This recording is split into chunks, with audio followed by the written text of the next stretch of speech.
Listen here, girl. I know you think it's a game, but it is absolutely not. Okay, this is the energy supplement from Just Move Supplements. That's right. It's damn near all gone, girl, and that's because I had to get that energy up so I can complete the workout, so I can give y'all this body, this transformation, get into it.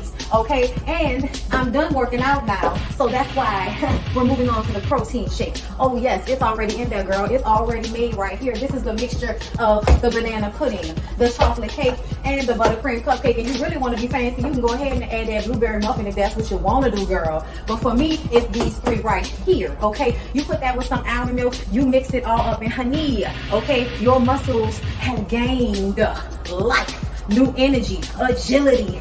Get into it, okay? Just Move Supplements. Thank you very much. Hold up, Chief. Okay, don't forget about that TLC NutriBurst to get that multivitamin probably, because we all need a little extra. And child, if you want that sea moss that go down smooth, don't come up rough, okay? Get into the TLC Nautica sea moss. Yes, get that from me. And child, if your stomach hurt and you need to move some things around so you can be free, okay, go ahead and get that ISO tea down below in the description box. Get it all from me. Come on in, come on in, come on in, not come on in, not come. Sorry, y'all know I'm weird, whatever. Hey everybody, what's up? It's your girl BondyBlue. So let's go ahead. Hey everybody, what's up? It's your girl BondyBlue. Okay, follow me on Instagram and let's get into the video, right?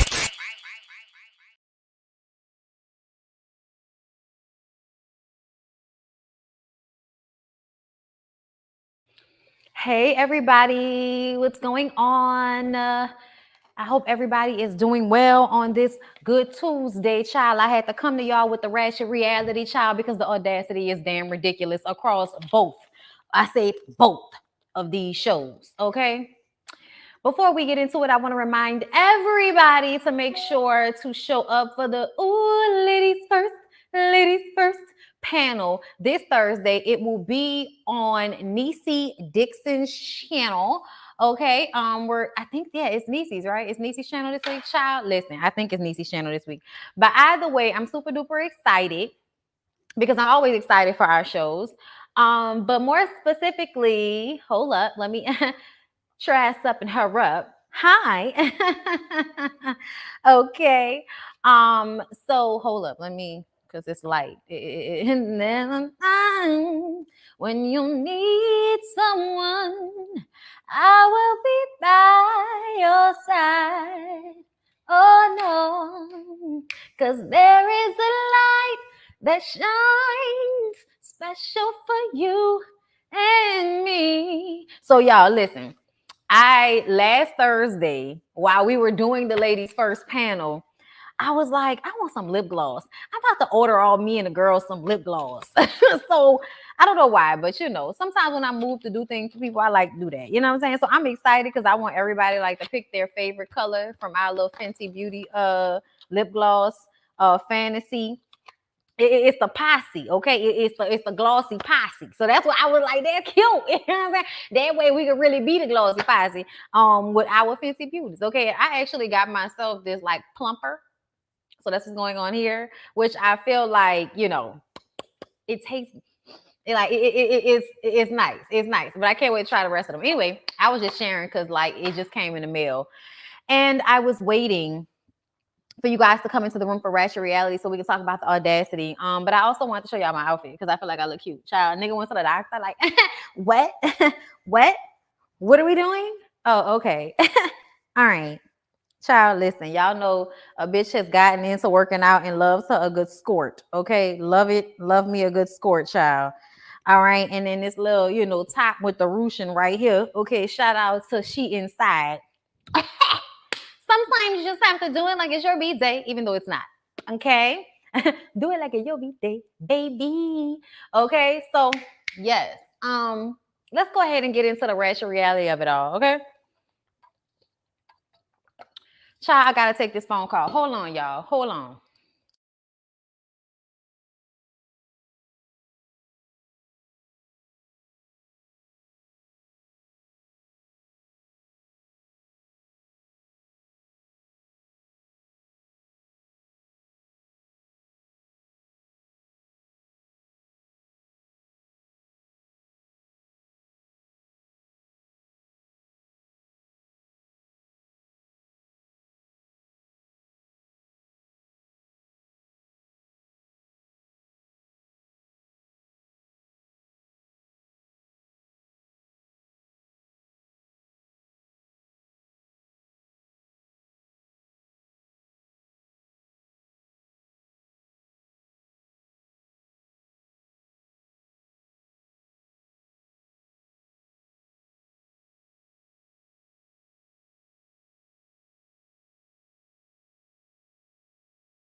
child, when I tell y'all, it's always something with this house shit. Like, I'm so tired, y'all. I'm so tired of dealing with this house shit. But I had to take that phone call. Sorry for the wait, you guys. All right, so let's go ahead and get into the ratchet reality of it all.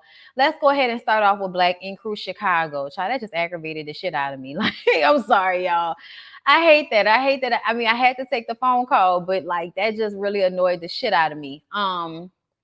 Child, okay, here we go. Black Ink Crew Chicago. Damn, I don't have the upgraded one that was fixed. Ugh, child, whatever. I'll make sure I fix it for the next one. But y'all saw the screenshot that I had for this. Like the audacity of these, okay, across all of the shows, the audacity of these, okay?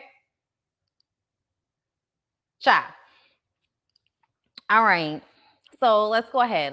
Thank you so much, all my moderators, for coming through. All my members and Patreons, people who just love me and love to hear me talk. Thank you so much for showing up. I appreciate you. Okay. Me and you was never part. My key da. Okay. I love y'all. So let's go ahead and get into that. Thank you for the patience. So y'all, Ryan is screaming to the top of his lungs at Anthony about how he knows he's wrong. Okay, I'm sorry. I know it doesn't seem like I'm sorry. I know I don't seem apologetic at all. I know it seems like I fucked your girl. Fuck you. I don't care. I know that's what it seemed like. I'm fucked up. I know. I lost everybody in my life. I lost Rachel. My family don't fuck with me. I'm up. I know. There's nothing I can do about it.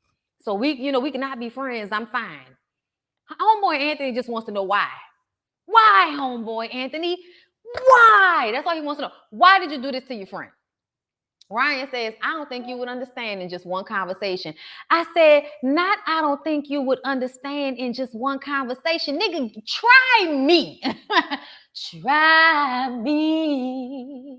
Try me. I don't know, y'all, but that came to me. I love when when what you call them, James Brown sings that song.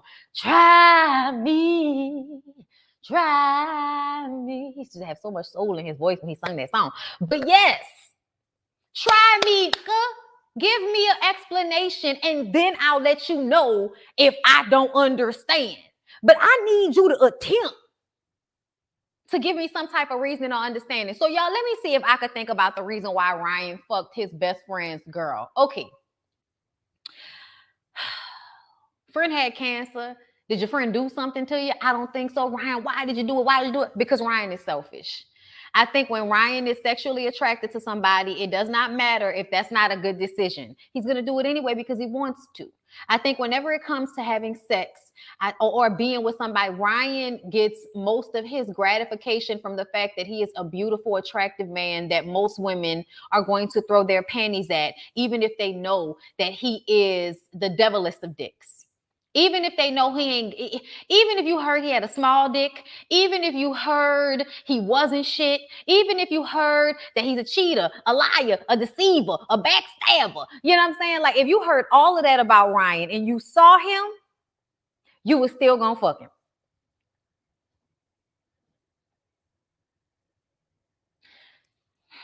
Child, let me tell y'all why. Listen, because women are gonna respond like that to him. Whenever he feels like getting that instant gratification from that interaction, he's going to do it.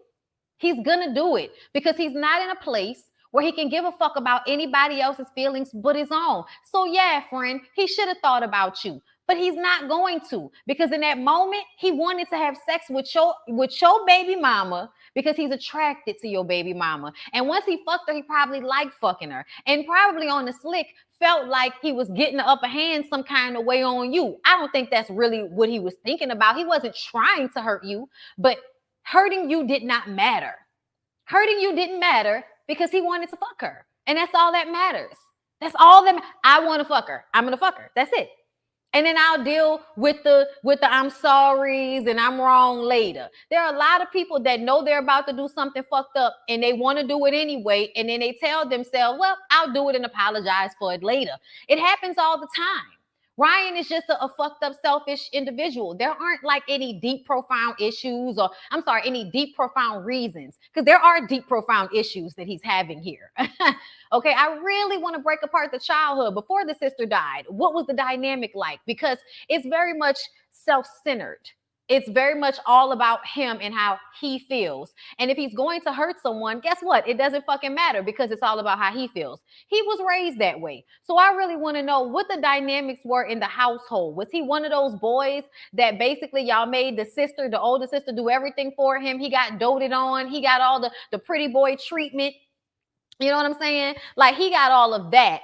And now as an adult, he has no reason to be responsible to anybody, because in his childhood and growing up, it was always about whatever the fuck Ryan wanted. Now, Ryan knows his sister passed away. Ryan knows he's, had to go get therapy for that. He has talked to people before. So I am no longer taking oh, my sister died, I'm going through it, I'm emotionally unavailable. I'm not taking that from you anymore. That is an excuse. You like to fuck people when you want to fuck them because that's your instant gratification, because you don't feel really that good in any other area of your life. So you feel good when you know a woman can't really tell you no. You feel good when you can get, a woman to relinquish all of her control and let you bang her walls out for a good 30 minutes if that's what you can do. Okay? That's it. That's all. And he knows that. So I think very much he lives in that space whenever he feels like it, with really, really no apologies about it. He might seem sorry, but he ain't really sorry, because he's not different. And he's telling you he's fucked up. And I don't know if moving forward, he's ever going to be less fucked up, because there are no consequences for his actions. Not really. Yeah, people might have went in on him. His family might have stopped fucking with him, but so what? He was somebody who was starting to make money. He might have stopped fucking with his family anyway. That's of no consequence. Will women say, no, you can't fuck me because you grimy?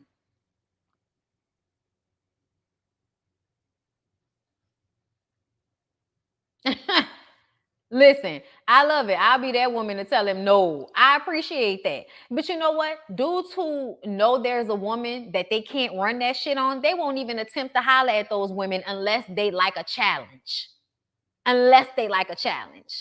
But most of these niggas, the way they move these days, these niggas really, I wanted to title this video, These Niggas Is Weak. I really wanted to title it that, but I was like, for future references, let's keep it cute.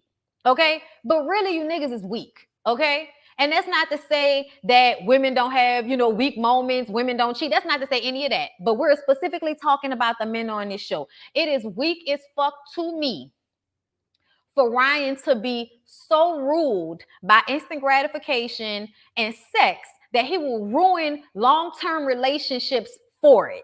That's weak. That's some weak shit. Sorry. You only feeling validation by your beauty? That's the only thing you feel validation by. That's weak. You're a man. You're a man. It's weak. But we're going to let y'all have it. So let's go ahead and move on from there. Because that's really all that was said about that. The friend walked away because there is nothing that can really be understood from this situation, because Ryan doesn't want to give you the reason why, because he himself doesn't have a good enough reason for why he did what the fuck he did. Okay? So y'all, Miss Kitty. Miss Kitty is back. Y'all know I love me some Miss Kitty. Hold up. Where did the graphic go?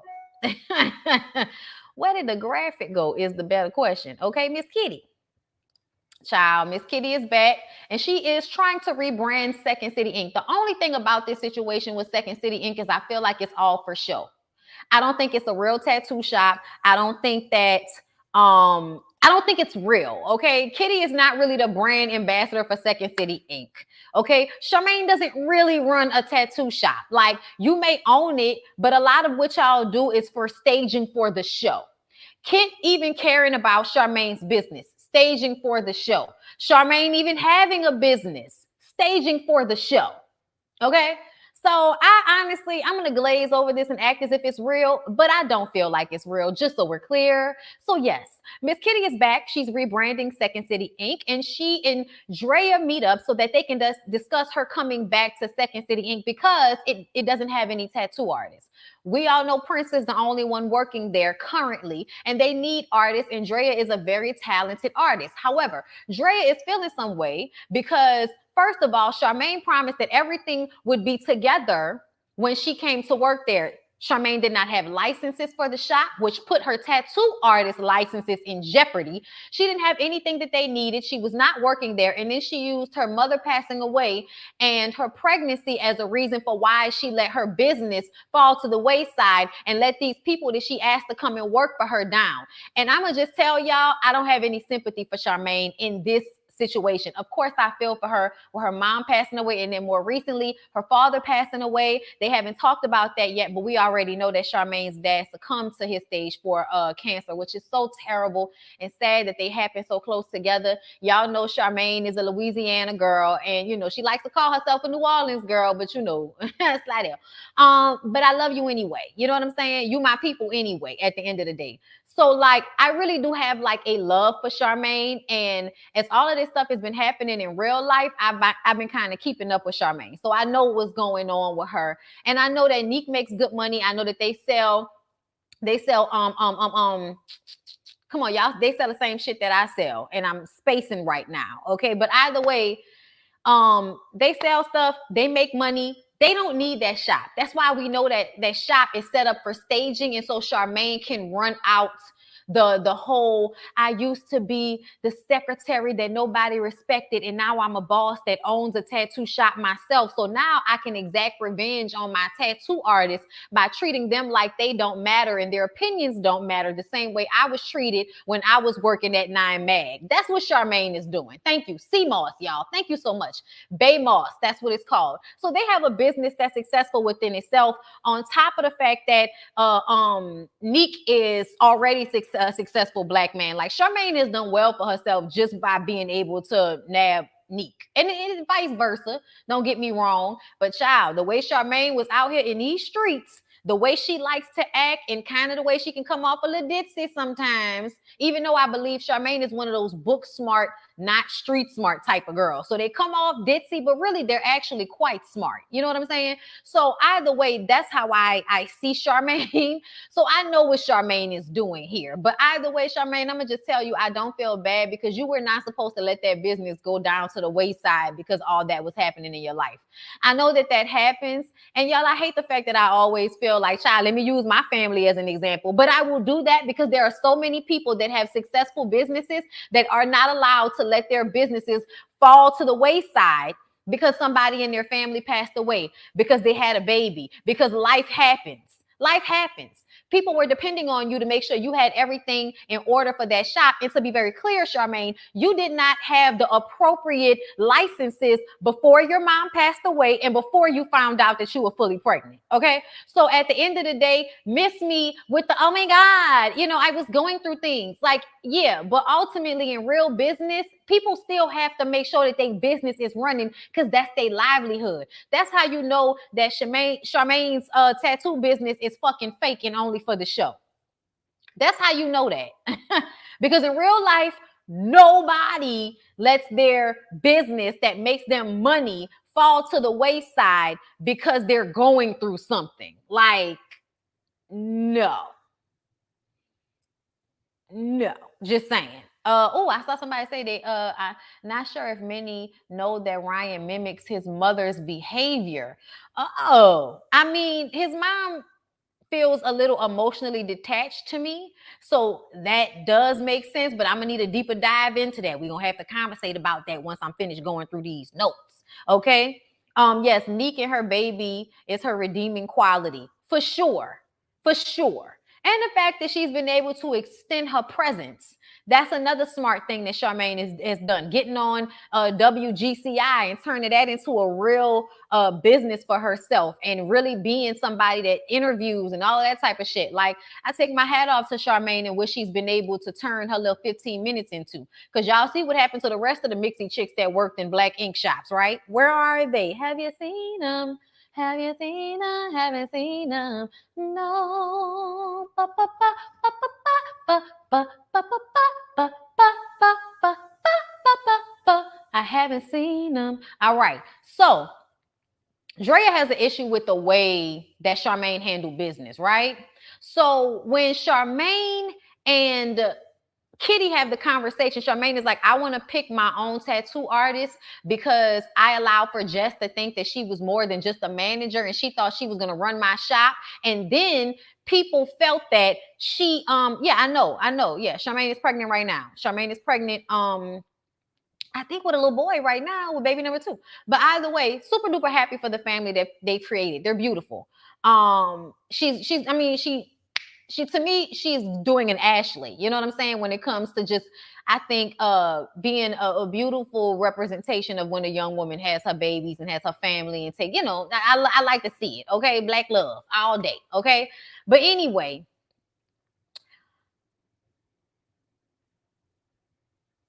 Charmaine talked all of that shit about how she didn't know if she wanted Drea at the shop, but then told Kitty to tell Drea to come down to the shop. And then had a conversation with her and ended up taking accountability and getting on her knees to, you know, basically say, yes, I did mess up, forgive me. And it was all a joke and all of that.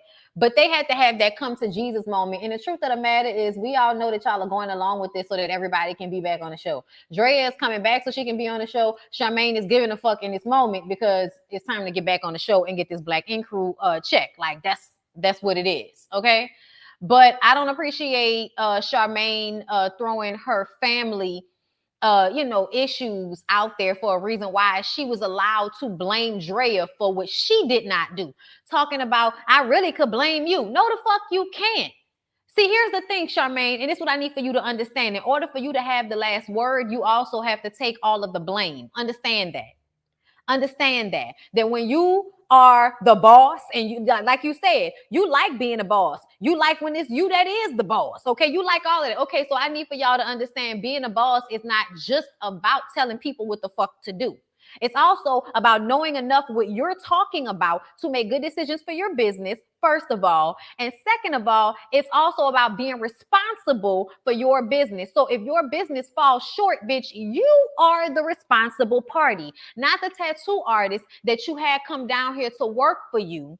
And she got upset when she found out you did not have the appropriate licenses for her to work without losing her license. Charmaine tried to blame Drea for that at that baby shower. But now she's apologetic. None of it's real. Okay, so y'all, let's move on to Nina and Phor. And when I talked about the audacity this episode, I really was talking about Phor. And I'm talking about for them. Like, Phor's audacity. And do y'all see this picture where he has to put his hand around her neck and you know, kind of low-key tightly choke her in order to, like, you know, show affection to her? And listen, I like being choked. Okay, listen, I have a picture in my mind right now of Lyric when he chokes me, and it does a lot of things to me. Okay, but you know, you can't choke me until I can't breathe. Okay, I'm good at breathing during a choke, so I'm good. But ultimately, like, it's for the sex of it all. Okay, so that's one thing. That's one thing. But see, when a man is trying to appease you because you are emotional, and when he tries to show you affection in order to help you stop being upset, when he goes to this, like, come on, stop crying, stop them tears, come in, and he chokes you and kisses you. Yeah, everybody likes all of that attractive, aggressive, kind of low-key, violent, sex, love shit, you know, that we like these days. Yeah, okay. Yeah, we're toxic. I got it. But here's the problem for me. It feels like posturing. It feels like, let me show you how I am really a strong, solid man. You know what I'm saying? Come here, girl. Like, you know, trying to show that I'm in control. That's what that was. When really the truth of the matter is, you're weak. You're weak. And the fucking girl is crazy. I'm sorry, Nina. I'm sorry, Nina. I know you thought we were going to be on your side with this one, my girl, but your ass is crazy. Oh, Charmaine's having another girl? Okay, that's so great. Yes. Nina is fucking crazy. And this nigga Phor is weak. And I have always felt like that about him. But see, here's the thing. Whenever men are allowed to express their emotions openly on a public platform, you have to be very careful about the way you criticize them, because you don't want them to feel like they can't speak their emotions without somebody calling them weak. Because this is not about him ever being depressed. This is not about his emotions. This is about him trying to back out of the responsibility of taking care of this child fully, and I can already see it. It's in every inch of him that he's scared and he wants to run from the responsibility. So instead of creating an environment for this woman to feel comfortable during a pregnancy that y'all have obviously agreed to go through with, you have decided to show up as someone that is dragging his feet. When they were looking at the baby clothes and she mentions how he's going to have to change, oh, I'm going to have to change the diaper. I'm going to have to change the diaper. Yeah, nigga, you the daddy. The fuck are you talking about? I'm going to have to change that. Did you really think that the woman that is now having the baby pressing on her fucking bladder was going to push this baby out of her vagina and we were only going to make you change diapers for? Why did she need to specify that she would also be changing diapers? See, when I see women do stuff like that, I know deep down what that's about. Deep down, you want them to tell you they're going to be responsible and do what they need to do because you're scared that they're not going to do it. And he knows that. So instead of saying, babe, I got you, I'm changing all the diapers, he is going to create more doubt in her that he's going to actually uphold his half of this, because after she has that baby, there are going to be times when she is physically tired, when she is physically exasperated, when she cannot do it. So she's going to need you to jump in and do it for her. And that's why her mama texted you and went off on you like that, because her mama knows that when your punk ass gets tired, when your punk ass can't handle dealing with a woman who just had a baby who was hormonal, you're going to bitch up and you're going to run. And it's going to be her mom's responsibility to show up and be a grandparent and a father to the baby that you too scared to take care of. And y'all, this is how I knew he wasn't. This is why I knew I'm not going to say he ain't shit, because we're going to wait for him to have the baby. But I'm going to tell you how we knew he was weak. Safari said to Erica with this second baby, I'm just not going to be there so that we don't fight, so I don't stress her and the baby out, as if abandoning somebody doesn't cause them stress. What?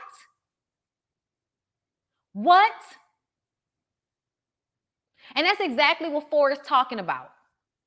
Phor is sitting up here talking about how he don't want to be in a room. I don't want to change diapers. I don't want to stress you out. So I don't want to be. It's bullshit. It's bullshit. Do y'all know what strong men do? Not weak men, but do you know what strong men do when they get a woman pregnant and they decide that they're going to be there and support the woman during the pregnancy, even if they've only been together for a year? Because trust me, I'm going to circle back around to Nina. But you got this baby on the way. Do you know what men do? Oh, man, she just hormonal. She just tripping.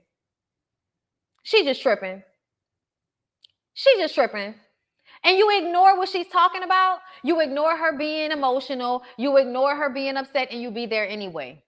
You deal with it, because that's what manning up is. Manning up and adulting and being a father is you having to be there and do what you need to do for your children and for the mother of your child, even when you don't feel like it, even when it's uncomfortable, even when it's hard. That's what adulting is, my nigga. That's what that is.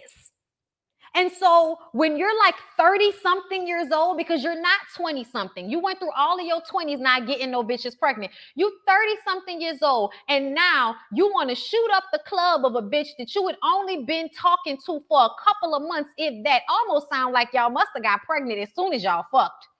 Okay? Because y'all have only known each other for a year, and she's 8 months pregnant. That means 4 months in this past year where she wasn't pregnant that y'all was getting to know each other. If that, because we could be a little off on it, because y'all know people say a year and it really be like 10 months. Okay. So at the end of the day, I feel like his energy is not strong enough for a pregnant woman to feel safe. And if I was her, I would be scared out of my fucking mind that he was going to leave me and run as soon as that baby touched into this world. Leave me to carry the weight of taking care of our child together because you are not strong enough to deal with a hormonal pregnant woman. You're weak. And it's not because you're emotional. It's because you can't handle the weight of the responsibilities that you signed up for. I'm sorry. I'm sorry. And let's circle back around to Nina. Nina, my girl. Girl, you crazy as hell. Girl, what the fuck is wrong with you? Like, I'm sorry, y'all. I can't do this. I can't do this with you women. I'm sorry. Girl, why would you get pregnant for him after only fucking with him for a couple of months? So listen, I know we often have this conversation where we say, you know, the single mother versus the married mother and all of that type of shit. And what I need for people to understand that being married to a man does not mean he is going to handle his responsibilities. It absolutely does not. But it does secure it a little bit more for you. It does secure it a little bit more for you. So this is like prime example of that. Yeah, no, because there are some men who don't marry women and are still 100% supportive and there for their women when they're pregnant and all of that. Marriage is not always the end all be all for every relationship, y'all. Please understand me. Let me go ahead and preface this with saying that. But what I mean is, if a woman has in her mind that I'm not going to have a baby until I have a husband to help me take care of it, then that means she's going to cut out this area where you've only known each other for a year, you're 8 months pregnant, and you're trying to force him to be a husband and a father to you, and he doesn't know if that's what he wants, but you're already pregnant for him. So when we tell y'all that you should try to, I don't know, lock a nigga down for real before you have a baby with him, it's so you won't go through this time period of being pregnant and this nigga not knowing what he wants to do. And you're asking for him to secure it. You're asking for security, but you didn't give yourself the security by requiring it before you got pregnant. That's why you get married to niggas. That's the security. It's not always you know, foolproof, y'all. No security is always foolproof. Let me be clear. Condoms aren't even 100% fail proof. You know what I'm saying? Everything has a possibility of not working out. Hear me. But what you don't do is meet a nigga, get pregnant for him in the first couple of months of dating him. In a year, you were 8 months pregnant, and now you stressing yourself out, your baby, and his weak ass by trying to make him be a husband to you when that is not what he signed up for. And another part of this conversation is this is why women should not have babies for men that they aren't sure those men want those babies. Not saying it's always a woman's choice. Be clear when I say this. It's always a woman's choice because there are some women that are at a point in their lives where the nigga can come or go, but I want the baby. Do you, ma'am? Do you? Okay, especially those women that can take care of themselves and their children. Do you, ma'am? Erica Badu the fuck out this situation if you want to. Okay? That's not my business. Okay? But it really like kills me when a man tells you, I do not want a baby. I don't want a baby right now. That's not what I wanted. And you're like, well, I'm going to have the baby anyway. And then I'm going to try to muscle you into staying with me because I have a baby. Well, bitch, you've now set yourself up for disappointment. You've now set yourself up to be in this situation with a man that you do not feel safe with because you don't know if he's going to be stable enough for you and your baby. And now you are stressed the fuck out behind it. You, him, and your mama going to get pedicures and you screaming and hollering at him because you want structure. Bitch, the structure should have came with a condom.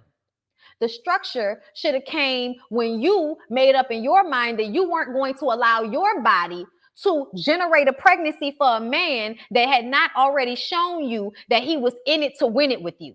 And that's what it's about. It's about the commitment.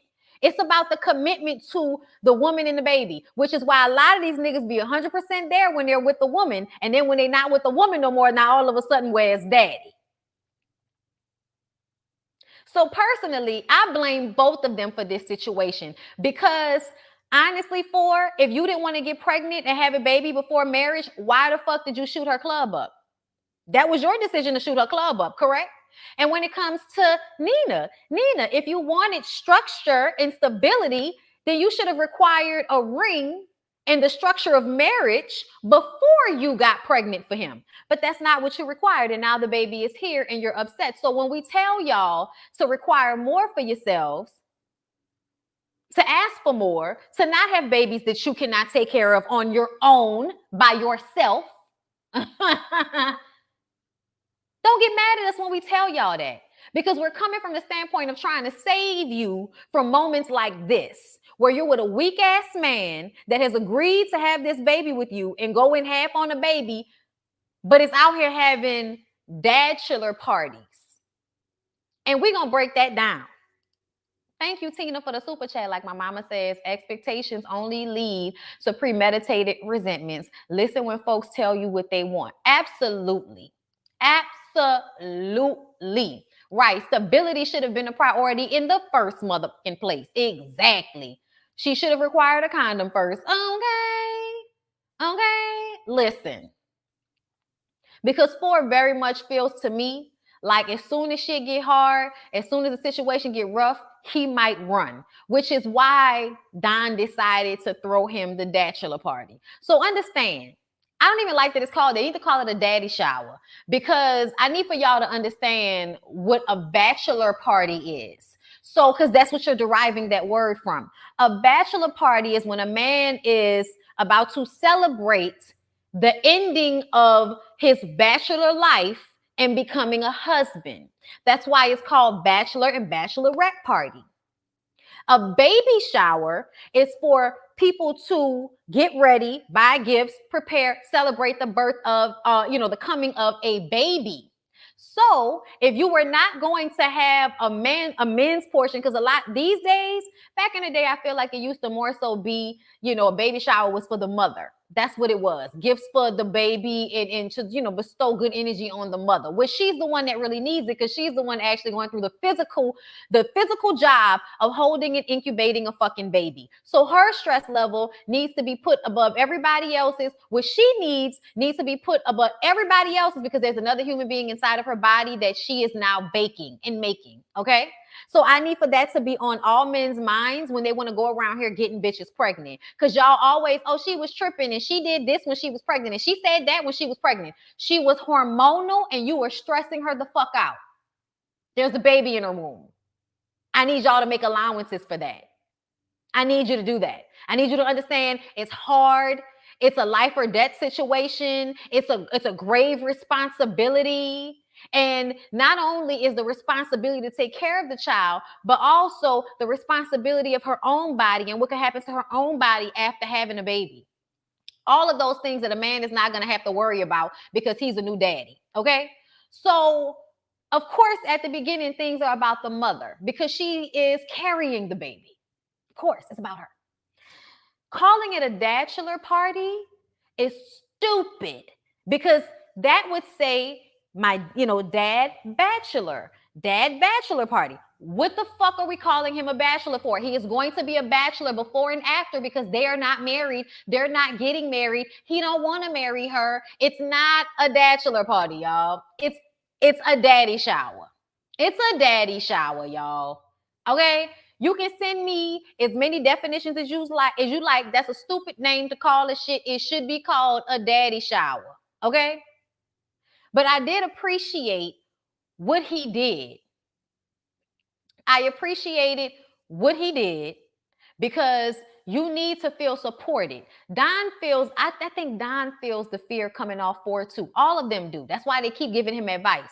But he was like, I'm going to have this party. We're going to show you that, hey, all of us are fathers. All of us are taking care of our kids. All of us are doing it. It's hard, but it's okay. You'll be fine. You have a support system.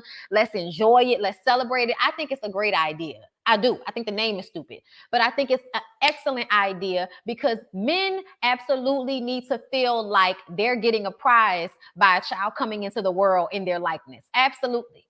It's not just about the mama. It's about the daddy too. The daddy should also feel like, oh my God, we're about to have a baby. It should always be we're about to have a baby, not she about to have a baby. We're about to have a baby. And honestly, her baby shower should have been catered to the both of them. And that way they could have been together as a unit and also celebration for the daddy, celebration for the mama. You know what I'm saying? Instead of creating a bachelor party so that you can create this kind of like, oh yeah, you're having a baby, but you're going to be a single father type vibe. Like it was just weird to me. Thank you, Dina D, for the super chat, stressing her mama too. He's never going to let what her mom said to him go. He's going to bring it up every time he wants to run away. And guess what? And I would throw it in his face too. Like, I'm sorry, but you don't get to show up exactly the way somebody read you for showing up and then act like they was wrong for saying it. You know what I'm saying? Because honestly, I feel like that lady probably was given a very true assessment of Phor in the way he treats her daughter. I'm just saying. But I also feel like, ma'am, stay out of it, because it was your daughter that decided to go lay down and get pregnant for that nigga, talking about, oh, my daughter loves you unconditionally. Fuck out of here. Fuck out of here. There was always something to be gained by being in a relationship with him. Period. Because he's on a reality show. There was always something to be gained. So you can't tell me right now it's unconditional. Get the fuck out of here. Okay, your daughter wanted a man that was on a reality show, whether it was because she, every woman should want a man that's going to be able to do something for her, but she was too quick to get pregnant for him. Period. So don't now try to pressure him into a relationship. You should have tried to get the relationship popping first, but you was trying to secure your bag. Or maybe you accidentally got pregnant because, so often we just be like, oops, I got pregnant. A life. It was an accident. So yeah, that's that on that. Everybody was giving him advice to be there. He says he's going to be in the hospital room with her when she has the baby. And it was so funny to me when he was saying it, because it's like, oh, I'm so happy that you're going to be there for the birth of your baby. Somebody pat him on the back for being there for the birth of his baby. Like, man, get the fuck out of here. I'm sorry, y'all, but all of the, like, the audacity, nigga, you got her pregnant. You need to be there for everything she is requiring of you to be there for, because this is your baby, and you laid down and had this baby with this damn girl that you don't know, just like she laid down and let you shoot up her club, and she ain't know your weak ass. Okay? Nina and Ashley were talking about that text message, all of the capital letters and child, all of that shit. Basically, the mama said you ain't shit and you need to step up your cookies before they crumble.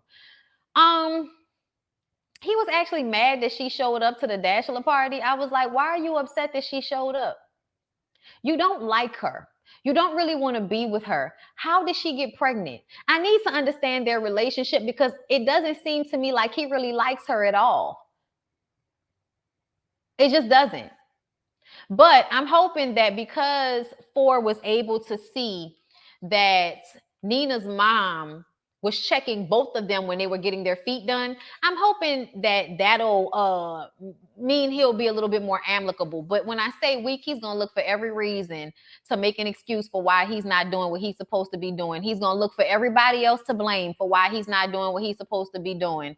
Y'all, to me, the real fabric of a man is somebody that's going to be there and take care of his children and the mother of his children, regardless to what the situation is, because that's the responsibility. That's the responsibility. I don't care. It's hard. Oh, she always wants to fight. She always wants to argue. Who the fuck cares? She's pregnant. That's your kid. Deal with it. Deal with it. Deal with it. Suck it the fuck up. And the same goes for you women. The same goes for you women that decide to have babies for crazy ass niggas, and then you want to use the babies against them because you can't get what you want to get out the deal. It's not about you, ma'am. Get the fuck over it. Oh, he disrespected me. Nobody cares. Get over it. It's about the baby. It's about the kid. It's not about you. And you want it to be about you so bad. But it's not about you. It's about the kid. So suck it the fuck up. And guess what? I don't need to be a single parent. I don't need to be a parent. You know why? Because I was a kid. I was a kid, and I watched my people put all their bullshit aside for moi. And for the other kids in my family. Even though the adults were out here fucking up all over the place.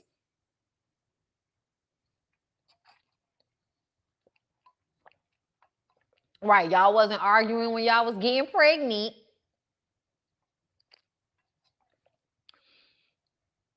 And Ashley talking about, I was looking for a stripper when we came up in here. 1, 2, 3, 4, 5, 6, 7, 8. Where the strippers at? I have learned to trust Don. I'm like, girl, Ashley, I don't think you've learned to trust Don. I think you've learned to just deal with whatever it's going to be, because you would rather that fine ass man be your man than anybody else's. And you the one that got kids for him. Ashley is one of those women that knows that her nigga is sought after and they want her nigga. And she ain't going to never give that nigga up, regardless to what he put her through, no matter if he fucking strippers on a wedding day or cheating on her while she pregnant, getting other bitches pregnant, child, it don't motherfucking matter. Ashley is an old school bitch. That fine ass nigga will forever be mine. Y'all might fuck on him when y'all feel like it, but I bet y'all any money that nigga coming home to me, that is my husband, and I don't give a fuck what y'all talking about. Y'all might be able to have y'all little piece of Don, but at the end of the day, Don belongs to motherfucking Ashley, and Ashley is not giving Don up for nothing other than that fact. And I ain't mad at her. Child, that nigga is fine, okay? Not only is the nigga fine, he's so problematic and he treats her so bad, well, he used to treat her so bad, that I'm gonna guess he has devil dick, which is dick that's so terribly delicious and good that she'll deal with all kind of fucked up things for that dick. Some women marry those dicks. More power to you, bitch. It's a trial and tribulation emotionally, but that pussy be getting tore up, okay? And it's a good thing for her ego too, because no matter what anybody says about Ashley, Ashley can always say, you hoes want my husband though, and you can't have him. Okay? Okay? Listen. I'm telling y'all, that's exactly what it is. That's why Don's body is proportional. That's why I be trying to tell Lyric, y'all. And Lyric be in this motherfucker sleep, looking at me work out. I'm like, nigga, you need to be working out with me, with your good bodied ass. Because he has that body type too. Tall, look at his shoulders, like body look exactly like a men's sign on the bathroom. You know what I'm saying? Like nigga's shoulders. I be like, nigga, I wish you would. Because he would probably look just like, I don't want him to be that big. I like a basketball player type of tone myself. I don't need you to have all that, all that shit Don and Ryan and them got going on right here. But at the end of the day, I be trying to tell me like, Lyric, all right. Fuck around and get to be 60 and you never spend any time at full capacity with this body that the Lord then gave you. Okay? Be at full capacity sometime. You could be at full capacity at least 2 or 3 years in your fucking life. Then you can go back to being a fat, unhealthy nigga and leaving me early in life like a lot of you niggas like to do to y'all wives because y'all don't want to take care of yourselves. Child, I ain't got time. Child, listen. I'm sorry, y'all. I said too much real shit too quick. Dina Dean, thank you so much for the super chat. I wanted you to say her and Phor were having great sex. They was having great sex. And I really hope that Ashley and Don are continuing to have great sex. Okay, because that nigga gonna cheat on her again.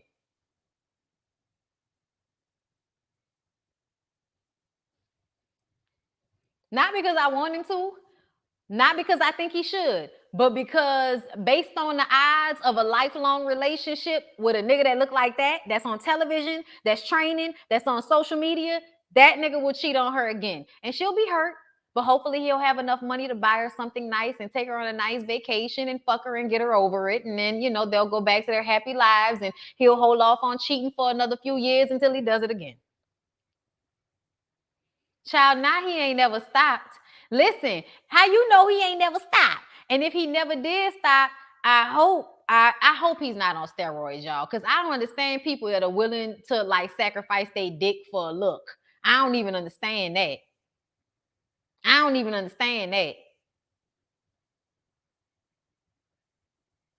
But if he does cheat, I just hope that he's gotten better at hiding it. But y'all, and I'm not even about to call Ashley stupid neither. I'm not gonna do that neither. Child, people make decisions that they find are best for them, and that's up to them. Because there are a lot of y'all that will call her stupid, and they would happily get cheated on for that man to come home to y'all every night.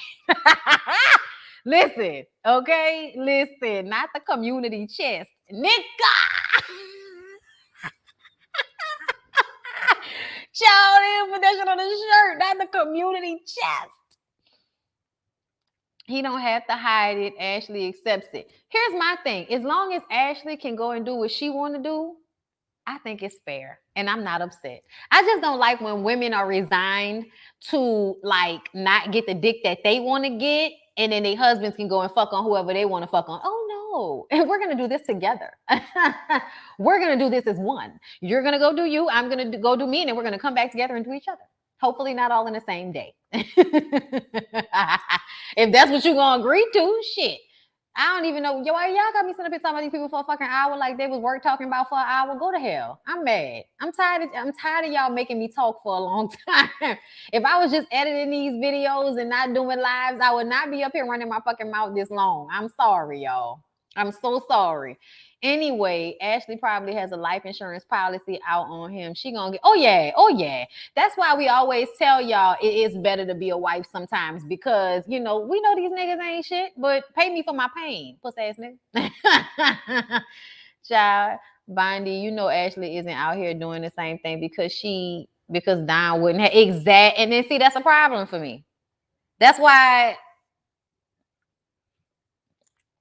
problem for me. Ashley never leaving Don. She's just making him pay the cheating husband tax. That's it. And that's reasonable. That's reasonable in this life. But we like the slice of life comments. Don is a star of YouTube. Hold up. Don is the star of YouTuber author Keisha Irvin's first book that's going to hit the big screen. Yeah, girl. Ain't going nowhere. They're going to have to pry Don out her cold dead hands. Do you hear me? And I'm not mad at her. I'm not at all. The only thing though is what Don may not. Let me tell y'all something. Ashley is not the type of woman that is going to lay down and take that. I'm telling y'all. So if she's staying, it's because in the back of her mind, she feels as if she's doing something that is equal to, and he don't know. Or she feeling like, that's all right. I'm going to get that ass on the back end. That's okay. I'm going to get him on the back end. Pay me for my pain. You know what I'm saying? I'm not mad at Ashley, but her self-esteem is pissed. I don't think so. I hope not. Because I think she's beautiful. So I hope her self-esteem, man, and I hope he makes her feel good about herself. But I also hope she have other people that make her feel good about herself, just like he have other people that make him feel good about himself. Oh yeah. I promise y'all, Ashley does not come off as the type to take that shit. She's not a Tisha. That's what. She's not a Tisha, y'all. She's not a Tisha. She's not gonna just take that shit. Right, Ashley, stat right. Bondy, you're right. Sometimes it's easier and better to stay. I just hope I'm never in that situation. Yeah, me too. I be saying that shit, and that's because I've seen shit from a lot of the older couples that I've seen some shit, y'all, growing up. So I have understandings of how lifelong relationships can sometimes work out. You know what I'm saying? Because everybody always wants, oh, I'm leaving, child. There are a lot of people that stay and find a reason to stay. And sometimes their reasons are valid. Child. Okay, but when that nigga get old, we'll be having a different conversation. All right, so let's move on to Love and Hip Hop Miami, because it really wasn't that much, y'all. So Suki is going to court for beating that girl ass, right? And she could possibly spend a year in jail. So her friends are worried about what could possibly happen to her. Y'all, Suki, I'm about to just, because I need to say this about Suki. Something about Suki that I have noticed is that even though, Suki is one of the ignorant hood booger girls, y'all, I go up for the hood girls. It don't even matter. Like, I go up for the hood girls, especially when I notice that the hood girls want to change their mentality, but they're in the environment, they're around the people around them have the mentality, and they want to be different. They do, but they don't know how. And I also feel like it's a part of their visual and their aesthetic for them to seem ignorant or seem, a certain way, when really they may want to come up off that. But they've been standing on that pedestal for so long, it's hard for them to step down off of it. Suki looks tired. When Suki is talking about the court case, when Suki is talking about Bill, Suki seems tired, like a 45-year-old woman with 4 kids and 2 baby daddies that just won't do right. Suki gives me an old bitch, and she ain't even that old yet. Suki, stop making your life hard. Listen, let me tell y'all something. If Suki ever hear me say anything to her, I want Suki to hear me say this. Girl, I don't know what your mama taught you. I don't know what nobody in your life taught you. But if you want to do better for yourself, if you want to expand your shit, then you have got to stop allowing people who you know are only going to drag you down to hold on to your coattails. You have got to stop doing that. There are a lot of us women, and I feel like we do this, is that the hood shit is home for us. So even though we want to progress out of it, even though we want to like elevate ourselves, we feel like if we do it, then the core fan base or the people who support us not going to be there no more. And I just really feel like Suki don't want to be with Bill. Suki want to find her one of them nice, semi-hood niggas that's really business-minded and really smart and really grown. She is, I feel like I can see that Suki is growing up and feeling caged in by the box she's created for herself. And that box is the mama being a manager. The box is Miami. The box is the sexual version of Suki. The box is that nigga Kill Bill. Y'all, Suki has felt tired and like she was acting this entire time, y'all. And when I say acting, all that, yeah, but I'm gonna do whatever I want to do, bitch, whatever. I don't believe it. I don't believe it. I feel like you want to be different. I feel like you want to elevate. I feel like you want more for yourself and you really want to go and be able to get that. And it's just hard. It's really hard. Like, I'm just saying, y'all, it's something that I feel like I've been picking up off her energy and off her looking and feeling tired, is that she really is being held down by the ignorant shit. It's the same thing I said about Trina. You know what I'm saying? It's the same thing about Trina, y'all. The only reason that Trina has not accelerated beyond where she is, like, Trina really should be considered a A-list, like Nicki Minaj or Beyonce for that matter, because I'm telling y'all, and I say this all the time because it is true, she really affected the fabric of the culture by just being herself. She is the reason why the City Girls and Meg and all of them are popping nowadays, is because Trina came out and gave y'all thighs like, well, it ain't that hoe got more booty in the bud, okay? Because she was 100% authentically herself at one point in her career. But the problem was she never left Miami. Miami is a beautiful place with a lot of money. And when you stay somewhere where you are from, where it's full of people with hood mentalities, you are never allowed to grow out of that mentality without people guilting you about it.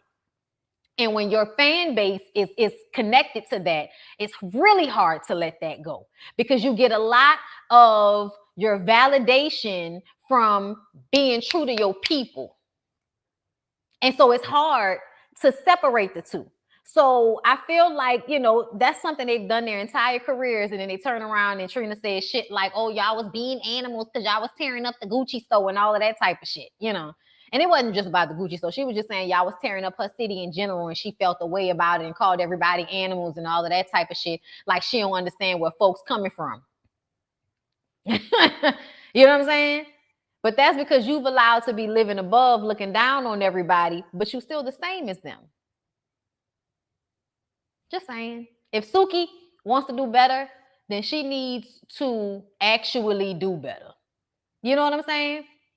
People do need to give Trina their props. They never really do. And I don't like that, because I feel like she has done exactly what a lot of these rappers did. They let social media, in a new age of letting people into your life more than they should, kind of fuck up your perception. But the early 2000s, 2007, 8, 9, 10, when everybody was really like the big booty craze and the Kim Kardashian, all of that shit, Trina was a gatekeeper for all of that shit. But, it is what it is. Everybody's still human. So y'all, Nori goes to the studio to see Trick and his son. Trick finally got his son in the studio, and, he wanted his son to be a real artist. He said, you can't go beat up the DJ when they don't want to play your song. I said, yeah, nigga, that's what you used to do, right? Child, listen, that little son know he's some cute. But he sounded like he really can rap. So, big ups to that. I didn't even really pay attention that closely to the scene, but I did appreciate the fact that Trick was in there helping his son. Does Trick have any daughters, or does Trick have sons? Because sometimes I be feeling like Kenya Martin Day. Yeah. sometimes I'll be feeling like, yeah, this is all good and shit, but do you niggas put this same amount of effort into your daughter's dreams and aspirations, or do you only do it for your sons? Sorry, his son can't rap. Really, Hannah? I only listened to like the little snippet and it sounded good enough to me, but like I said, I wasn't listening that hard. It don't even matter. Of course he won't be a rapper. His daddy was a rapper. Okay. Anyway, but it's still good to see Trick spending that time and putting that effort in with his son, period. Nori comes in, and then we got to have this conversation about Nori. And this is where, again, the audacity comes into play.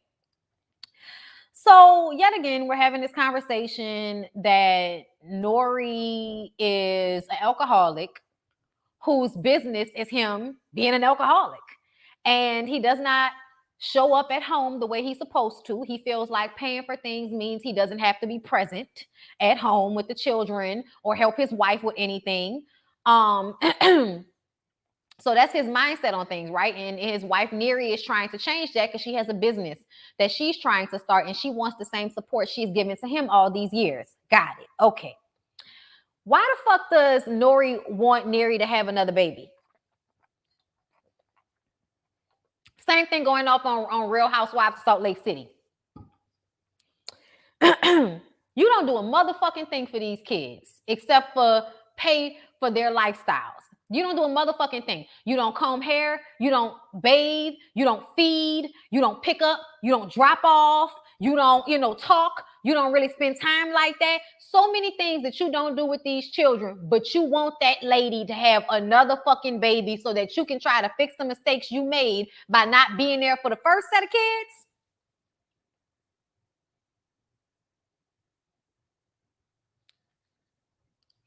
To trap her so she can't fulfill her dreams. Because that's what a lot of you niggas like to do. Just like y'all think women trap y'all for money, y'all trap women so that y'all trap them with babies so that you can keep the woman. Or keep her from doing what you want her. Keep her from doing what she wants to do. You're trying to control her. Y'all use babies all the time to control women. So many different ways. Legally, all of this shit. But yeah, it absolutely feels like you want her to have a baby so that she'll go sit her ass down and get back comfortable with you taking care of her. And that way you don't have to really change your lifestyle and stop being an alcoholic. I hope she has really good insurance policies on him. And I hope she doesn't have another kid for him, because he may not make it until that kid becomes an adult with the way he drinks. They asked if he can give up drinking for a week. He said he can. I said, I'd beg to differ. I said, bitch, it's hard for me to stop drinking Monday through Wednesday. It's hard for me to stop drinking. I can only imagine your grown ass drinking for a living and having an alcohol problem that you have. You think you're going to be able to go Sunday to Sunday without a drink? Child, please. No, he can't. No, he can't. No, he can't. Nigga, I can hardly do it. I know you can't. Okay? But I just kind of feel like the audacity of you. The audacity of you to ask that lady to have another baby when you don't even do anything for the ones y'all already have. And she said to him, I'm gonna need for you to do more around the house. I'm gonna need for you to do more with these kids before I consider having another baby. I said, girl, I'd have tied and burnt them fucking tubes so fast, nigga, please. And if you want to go out there and have you a baby with a young bitch, then you go ahead and do that. Don't forget, nigga, it's cheaper to keep her. But I think Nori loves his wife. So I don't think that's what this is about. I think he just wants her to do what he wants her to do. And instead of arguing with her about it, he's going to try to find another way to do it. There's some men that are not going to argue with you, but they're going to go around and try to do all this little other shit like get you pregnant so that you don't, you don't do what you want to do, which is go out there and have your own business and force him to become Mr. Mom. He don't want to do that because he know your job hard. I think that's so funny. I seen a dude today because somebody commented, no, I think it might have been Neighborhood Talk. Somebody was doing an interview with the Breakfast Club, and the man was saying, when men say they need a break, or when, men say they need to have a moment, that women need to listen to them, or people need to listen to them. Hold up, let me see if I saved it. There's been so much shit going on today, child. I probably didn't save it. But I think it was a Breakfast Club interview. But either way, they were saying, when men are doing a lot and they ask for a moment, give them the moment. You know what I'm saying? You know, all of that be your man's piece shit, right? Okay, fine. So I said, why is it not, you know, when a black person says that, when a person, period, not just a man, but when a woman says that as well, why it was Jason Williams? Okay. Is that the person that said, okay, so why can't we give that extension to both men and women, that when they are, you know, saying they are tired or they need a break, for somebody to listen to them? And I said that. I was like, why is it not just a person? Why is it just a man? And this young person says to me, this young man say, or it might have been a woman, child, I don't know who the fuck said it, but they was like, because more is expected of men than women. And I said, did you grow up in a 2-parent household? And I didn't hear anything. I haven't heard anything back. I'm waiting for an answer to my question. I haven't seen an answer back, but y'all know a bitch notifications be flooded sometimes. But I'm looking for that response. Okay, so actually they said, yeah, why, what's up? Okay, hold up. Yeah, this is what, when he's tired, pay attention. Okay, and I said, why not when it's all, you know, a man and a woman? Okay, so he says, yeah, why? My next question was going to be, okay, you grew up in a 2-parent household. Who did more for you on a day-to-day basis, your mother or your father?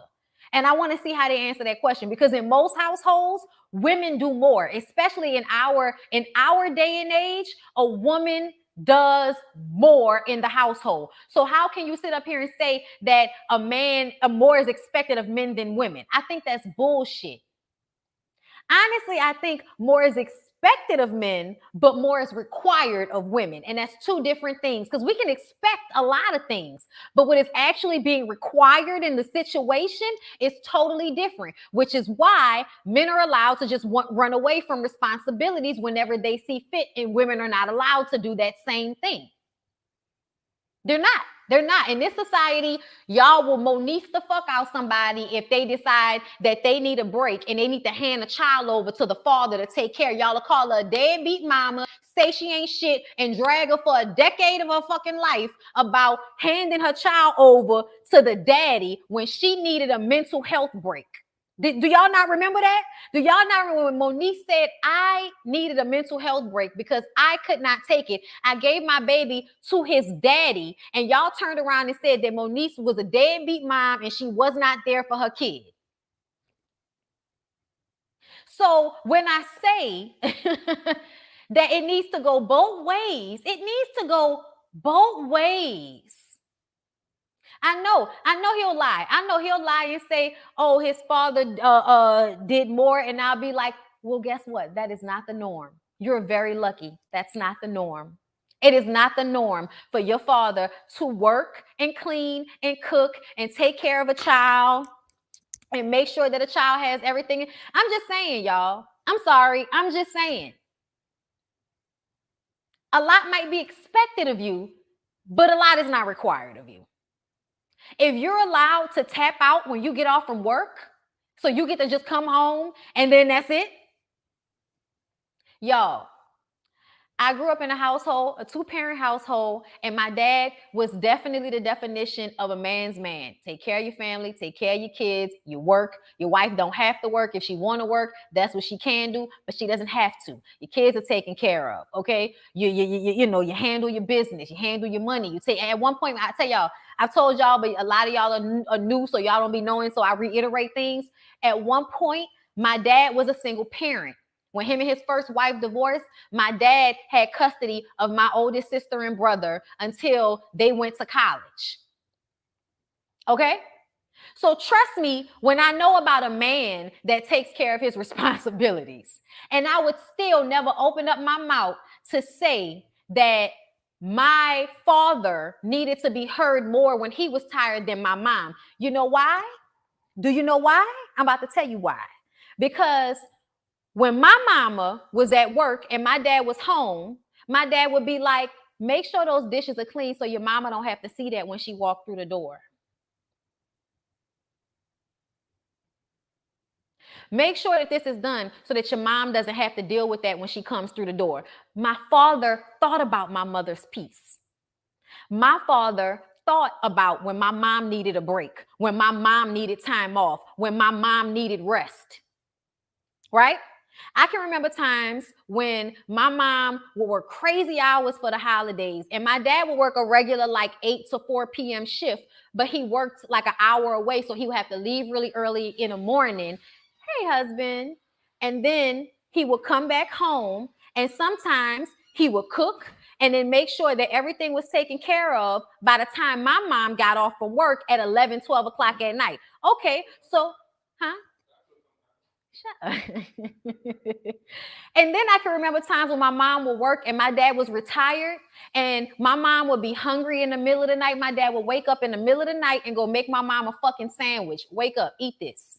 Because I know you ain't eat nothing in the last 6 hours and you just came home, took a shower, and got in the bed. And my dad would get up when she got in the bed because he knew she was tired. That was the only thing that would wake him up, is her getting in the bed. And he would go fix her something to eat and wake her up, eat this in the middle of the night. My daddy thought about what his wife needed, just like my mom thought about what her husband needed. So the conversation was never this bullshit. The conversation was never, when a man tells you he's tired, pay attention. It was never when a man tells you. It was when your partner tells you they're tired. When your partner tells you they're tired. Because both people have to expend their energy working towards the betterment of this family. Both people. Both people work. Both people cook. Both people clean up. Both people take care of the kids. Both people play their part, even though my dad handled certain things that my mom did not have to worry about. And then when it came to things around the house and all of that, sometimes that was my mom's job. But my dad was very much, all right, I'm about to go to Sam's. You need anything? Saturdays was the Sam's run day. Nigga would be at Sam's all day. Okay, child, you was looking. You about to go to Sam's? All right, I'm gonna come. No, I'm gonna come with you. I'm gonna come with you. Okay, don't leave me. All right, I'm coming.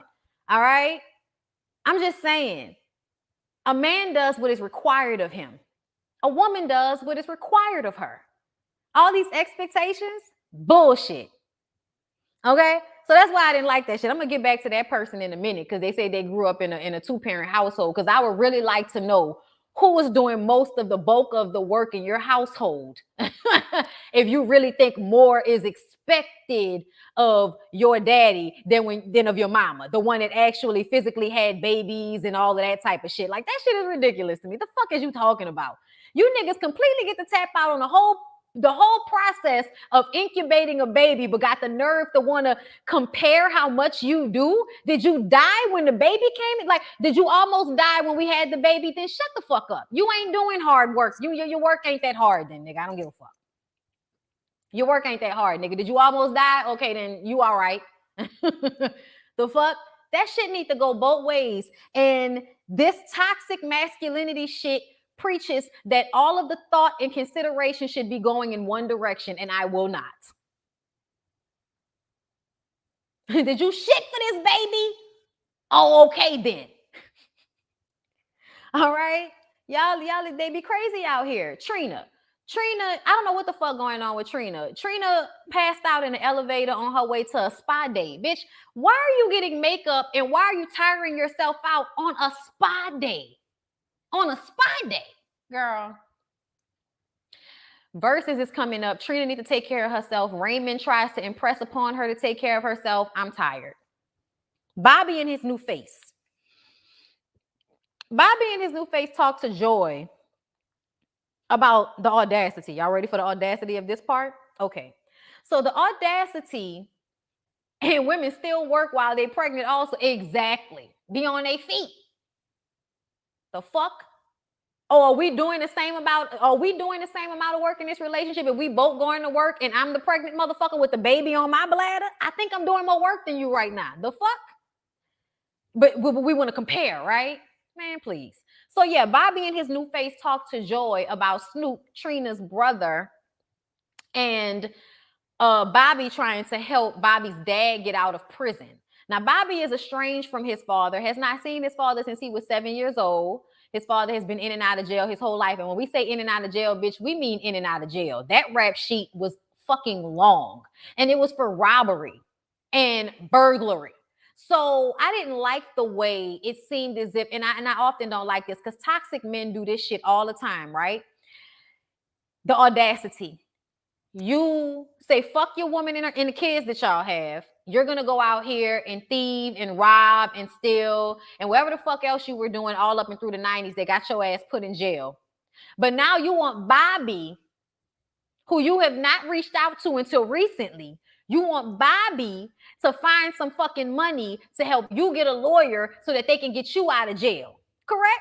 You ain't never been there for your son, ain't never did nothing for him, but want him to find it in his heart to get a lawyer to help you get out of jail. And the cousin, Snoop, Trina's brother, aggravated the fuck out of me. That's what they said he did. Because Bobby was like, yeah, look at this shit. In 99, I was 7 years old. This nigga missed my birthday and Christmas because he was out there robbing somebody. I didn't get a gift when he robbed somebody. So don't tell me that he was doing this for his family, because we didn't get any of the benefits of all of this thieving and stealing that he was fucking doing. And at the end of the day, you weren't making good decisions for your kids. And the truth of the matter is, when y'all go out there and try to get it in that way and y'all don't have a real job nowhere around there, it's because y'all don't want to make that type of sacrifice for y'all family. Y'all don't want to go and deal with ignorant ass white people and being made to feel lesser for a little bitty paycheck, to work hard and get y'all money up and take care of y'all kids the long and hard way. You don't want to do that. And I know it's long and hard and it's a fucked up system that we live in, but at the end of the day, was it better for you to end up in jail for most of your life over all of these petty ass crimes? And now you've missed out on Bobby's life completely, but you're now asking Bobby to do something for you? And Snoop, don't you ever in your fucking life try to guilt Bobby into doing something for a man that ain't never did nothing for him. What? Bobby ain't seen that nigga since he was 7, and he probably wasn't there even before then. Because as soon as a woman get pregnant, you niggas run. And y'all don't show up on an everyday basis. And y'all don't do what y'all supposed to do. But when those children go out into the world and become successful off of their mother's hard work and effort and love, okay, then y'all want to show up and reap the benefits, i.e. Amara La Negra's fucking daddy that wants to show up and get help with his cancer and all of that. I'm sorry, Amara. Y'all know what I mean. Amara, okay? Okay? Then you want to show up and reap the benefits when you ain't did shit or been. And then the world tells the kids that they should forgive and forget. You can forgive a motherfucker and not forget. You can forgive them for yourself and still not extend to them what they are asking of you. I did not like the way they tried to guilt Bobby into doing something for somebody that he don't even know. I don't give a fuck if that's your daddy or not. Bobby, you can go to therapy and deal with the abandonment issues that you have from your father without having to actually talk to him or forgive him for what he did to you. You should, but you don't have to forget. And you damn sure don't have to go and find a lawyer and work your ass off, or your mouth, whichever one you're using for your money these days. Shout, I do not know, Bobby, but oh my God. Whatever it is, you do not have to go and extend yourself in that manner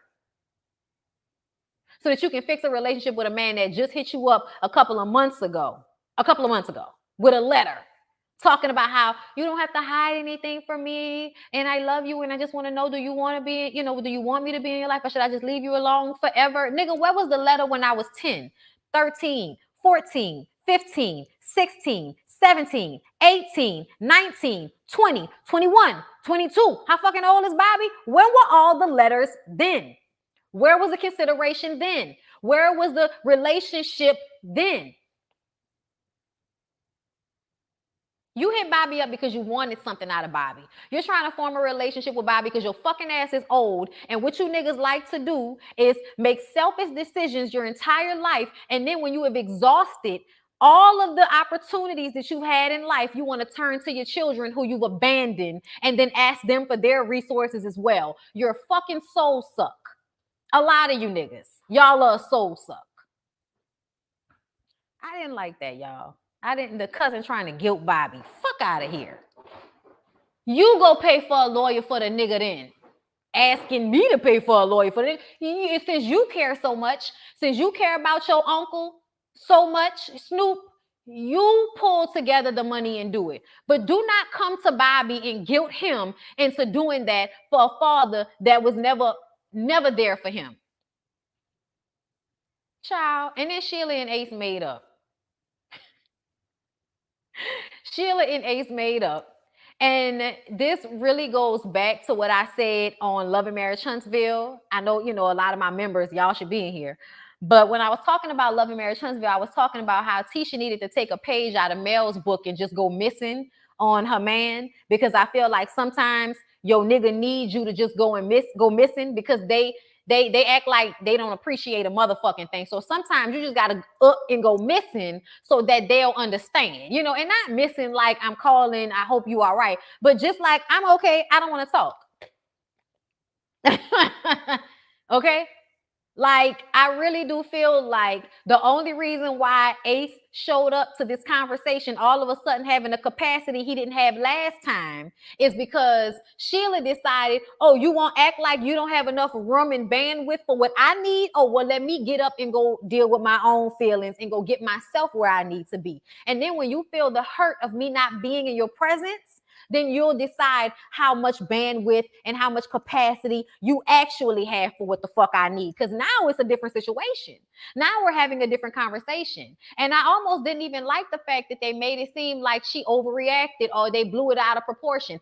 I don't think y'all blew a motherfucking thing out of proportion. I think the issue was small, but it was a representation of the bigger problem that y'all are having in y'all relationship, where she doesn't feel is valued in a relationship as he does. So she had to up and disappear so he can understand something. And Sheila will continue to do things that will challenge Ace to be better, even when he doesn't feel like it. And that's what he does love and appreciate about her. And that's what I love and appreciate about them. But that was it, y'all. That was everything. I've been talking for an hour and 24 minutes. Y'all, why y'all keep doing this to me? Why y'all want these lives to be this long? I don't be wanting to be on here that long, and y'all just be talking. We be talking, and be talking, and be cool, and I be loving it. Then I be like, damn, I was talking too long. Locked up, they won't let me out. Locked up, they won't let me out. Love. You don't appreciate my presence. You will feel my absence. I know that's right. I know that's right. Catch that playback, boo. Thank you, Panda, for the super chat. Hey, Bondy, all of this. Your kids aren't a backup plan for their parents or families' poor decisions. You don't get to be an emotional terrorist without consequences. Come the fuck through. Come the fuck through. I agree with all of that. All of that.